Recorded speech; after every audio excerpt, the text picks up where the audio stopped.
ಈಗಾಗಲೇ ಹಲವಾರು ಸಾಮಾಜಿಕ ಕಾರ್ಯಗಳಲ್ಲಿ ತೊಡಗಿಕೊಂಡಿರುವ ಯಂಗ್ ಇಂಡಿಯನ್ಸ್ ತನ್ನ ವಾರ್ಷಿಕ ದಿನವನ್ನು ಹುಬ್ಬಳ್ಳಿಯ ಗೋಕುಲ ರಸ್ತೆಯ ಡೆನಿಸನ್ಸ್ ಹೋಟೆಲ್ನಲ್ಲಿ ಆಯೋಜಿಸಿದೆ ಅಂತ ರಾಷ್ಟ್ರೀಯ ಅಧ್ಯಕ್ಷ ಡಾಕ್ಟರ್ ವಿಶಾಲ್ ಅಗರ್ವಾಲ್ ಹೇಳಿದ್ದಾರೆ. ಹುಬ್ಬಳ್ಳಿಯಲ್ಲಿ ಮಾತನಾಡಿದ ಅವರು, ಭಾರತದ ಭವಿಷ್ಯವನ್ನು ಒಗ್ಗೂಡಿಸಲು 2019ರಲ್ಲಿ ಡಾಕ್ಟರ್ ಶ್ರೀನಿವಾಸ ಜೋಶಿ ನೇತೃತ್ವದಲ್ಲಿ ಸ್ಥಾಪಿತವಾದ ಯಂಗ್ ಇಂಡಿಯನ್ಸ್ ಯುವ ನಾಯಕತ್ವ, ರಾಷ್ಟ್ರ ನಿರ್ಮಾಣ ಮತ್ತು ಚಿಂತನೆಯ ನಾಯಕತ್ವ ಅಡಿಯಲ್ಲಿ ಯುವ ಉದ್ಯಮಿಗಳು, ವೃತ್ತಿಪರರು ಮತ್ತು ಜೀವನದ ವಿವಿಧ ಕ್ಷೇತ್ರದಲ್ಲಿನ ಸಾಧಕರನ್ನು ಒಳಗೊಂಡು ಈಗಾಗಲೇ ವಿವಿಧ ಯೋಜನೆಗಳ ಮೂಲಕ ಹುದಾಕ್ ಯಂಗ್ ಇಂಡಿಯನ್ಸ್ ಅಸಾಧಾರಣ ಕೊಡುಗೆ ನೀಡಿದೆ ಅಂತ ತಿಳಿಸಿದರು.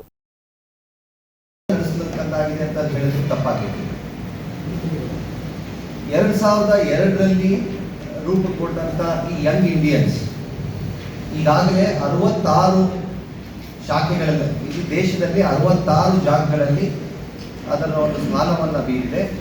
6500ಕ್ಕೂ ಹೆಚ್ಚು ಸದಸ್ಯಗಳನ್ನು ಹೊಂದಿರತಕ್ಕಂಥ ಈ ಸಂಸ್ಥೆ ಯಂಗ್ ಇಂಡಿಯನ್ಸ್ ಸುಮಾರು 1 ಲಕ್ಷ ಯುವ ಸದಸ್ಯರು ಹಾಗೂ 1,20,000 ತಲ್ಲಿ ಸದಸ್ಯರೊಂದಿಗೆ ಒಂದು ಬೆಳೆಯುತ್ತಿರುವಂತಹ ಒಂದು ಅಂತರ್ಗತ ಸದಸ್ಯತ್ವವನ್ನು ಹೊಂದಿರತಕ್ಕಂಥ ಒಂದು ಸಂಸ್ಥೆ ಅಂತಂದ್ರೆ ಅದು ಯಂಗ್ ಇಂಡಿಯನ್ಸ್.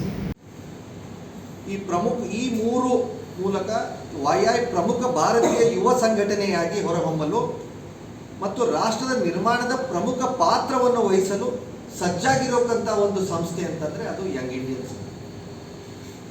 ಇದೇನು ಮಾಡ್ತೀವಿ ಅಂತ ನಿಮಗೆಲ್ಲ ಗೊತ್ತಿರ್ಬೋದು. 1 ಬಿಲಿಯನ್ ಯುವಕರು ಈ ಭಾರತ ದೇಶದಲ್ಲಿದ್ದಾರೆ. 40-45 ವರ್ಷಗಳಿಗಿಂತ ಚಿಕ್ಕ ಯುವಕರು ಹೊಂದಿರೋಕ್ಕಂಥ ಅತಿ ದೊಡ್ಡ ದೇಶ ನಮ್ಮ ವಿಶ್ವದಲ್ಲಿ ಅಂತಂದ್ರೆ ಅದು ಭಾರತ ದೇಶ. ಸೊ ಹೀಗಾಗಿ ಇಷ್ಟೊಂದು ಯುವಕರಿದ್ದಾಗ, 1 ಬಿಲಿಯನ್ ಯುವಕರಿದ್ದಾಗ, ಈ ಯುವ ಮನಸ್ಸುಗಳನ್ನು ನಾಯಕತ್ವದ ಶಕ್ತಿಯನ್ನು ತುಂಬುವ ಹಾಗೂ ಯುವ ಉದ್ಯಮಶೀಲ ಒಂದು ಒಳ್ಳೆಯ ಪರಿಸರವನ್ನು ವ್ಯವಸ್ಥೆಯನ್ನು ಹೆಚ್ಚಿಸುವುದು ಮತ್ತು ರಾಷ್ಟ್ರವನ್ನು ನಿರ್ಮಿಸಲು ಒಂದು ಯುವಕರ ನೇತೃತ್ವದ ಪ್ರಗತಿಪರ ಬದಲಾವಣೆಗೆ ಒಂದು ಸೃಷ್ಟಿಸುವ ಗುರಿಯನ್ನು ಹೊಂದಿರತಕ್ಕಂಥ ಒಂದು ಸಂಸ್ಥೆ ಅದು ಯಂಗ್ ಇಂಡಿಯಾ.